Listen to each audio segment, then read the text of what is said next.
Bismillahirrahmanirrahim. Assalamualaikum warahmatullahi wabarakatuh. Saya Rini Restu Handayani, calon guru penggerak Angkatan 8 dari SMA Negeri 3 Kota Sukabumi. Pada video kali ini, saya akan menyampaikan koneksi antar materi modul 1.4 Budaya Positif. Keterkaitan antar materi modul 1.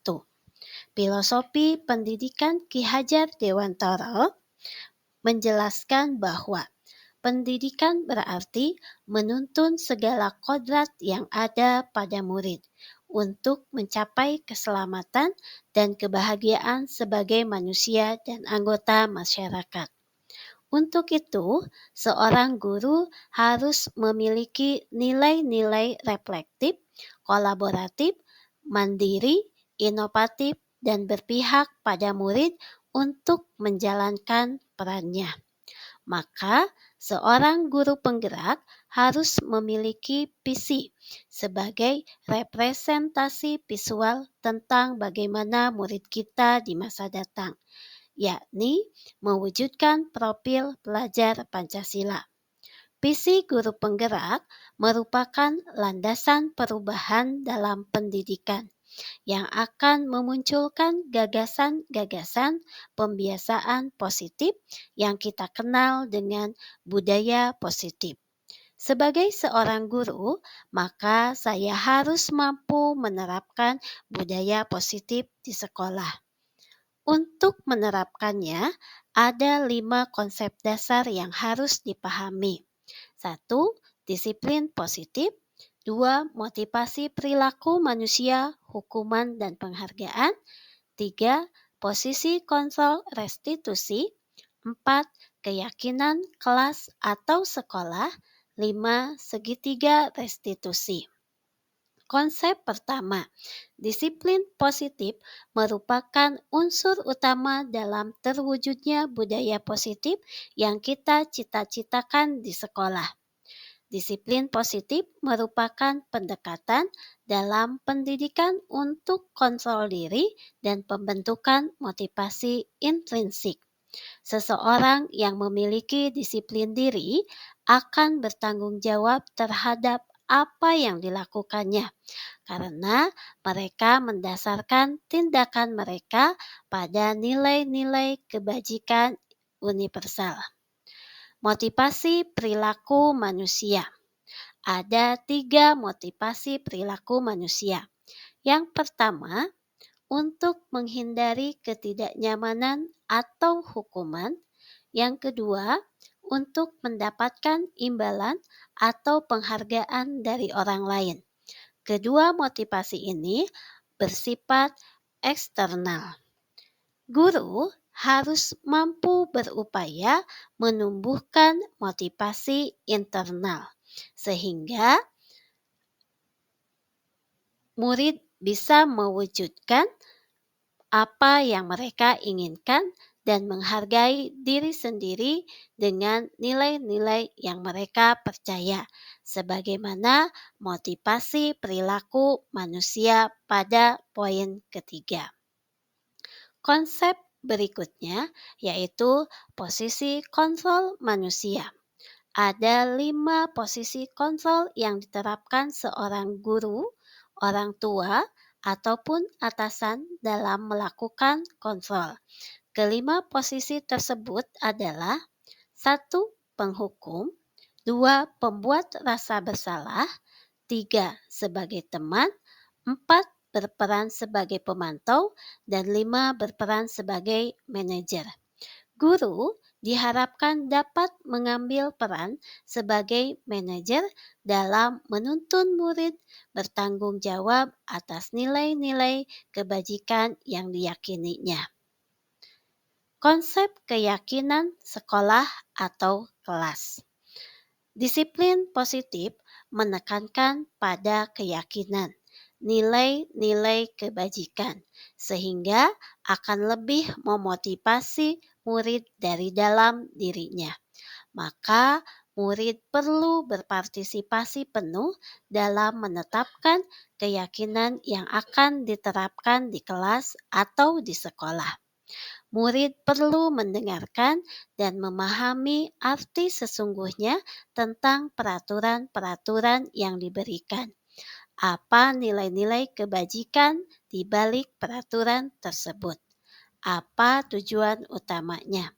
Sehingga murid akan lebih tergerak dan bersemangat untuk menjalankan keyakinannya daripada hanya sekedar mengikuti serangkaian peraturan tertulis tanpa makna. Konsep yang kelima yaitu segitiga restitusi. Ini adalah suatu proses dialog yang dijalankan oleh guru atau orang tua agar menghasilkan murid yang mandiri dan bertanggung jawab. Proses dialog ini terdiri dari 3 langkah yang digambarkan pada segitiga restitusi. Langkah pertama, menstabilkan identitas. Langkah kedua, memvalidasi kesalahan. Dan langkah ketiga, yaitu menanyakan keyakinan. Refleksi pada koneksi antar materi modul 1.4.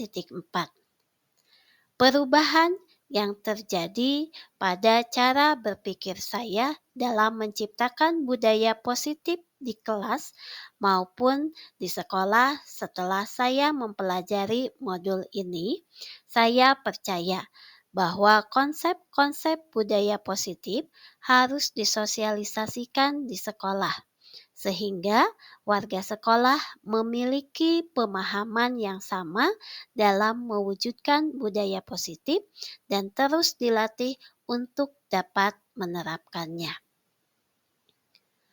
Pengalaman yang saya alami dalam menerapkan budaya positif adalah saya kembali menyampaikan nilai-nilai kebajikan kepada murid, sehingga murid paham bahwa apa yang dilakukannya tidak sesuai dengan nilai-nilai kebajikan universal. Saya merasa termotivasi untuk menuntun murid-murid saya menemukan nilai-nilai kebajikan universal dalam kehidupan yang harus dipahami. Dan hal ini mendorong saya untuk terus memperbaiki diri. Terkait pengalaman dalam penerapan konsep-konsep tersebut, hal yang sudah saya lakukan adalah dalam penerapan segitiga restitusi dalam membantu siswa menghadapi permasalahannya. Hal yang harus dikembangkan adalah berbagi pemahaman konsep ini kepada seluruh warga sekolah. Sebelum mempelajari modul budaya positif, ketika berinteraksi dengan murid berdasarkan 5 posisi kontrol, saya seringkali berperan sebagai pembuat rasa bersalah. Secara tidak langsung, saya sering membuat murid mengetahui bahwa saya kecewa dengan perilakunya.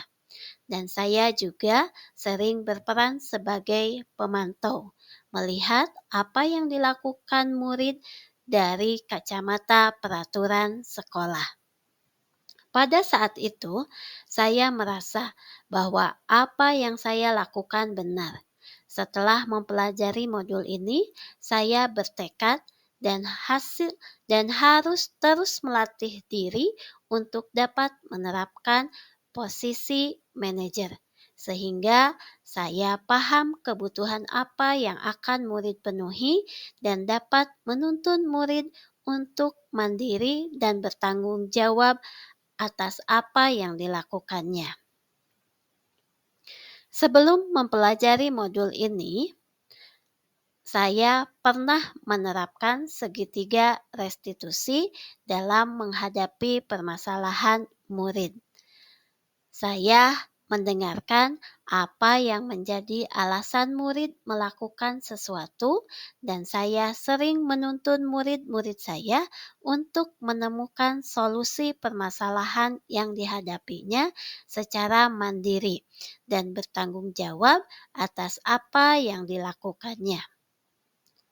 Selain konsep-konsep yang disampaikan dalam modul ini, menurut saya, seorang guru haruslah terus mendidik dirinya untuk yakin dengan nilai-nilai kebajikan universal dan belajar menjadi seorang teladan sebagaimana semboyan pendidikan yang disampaikan oleh Ki Hajar Dewantoro.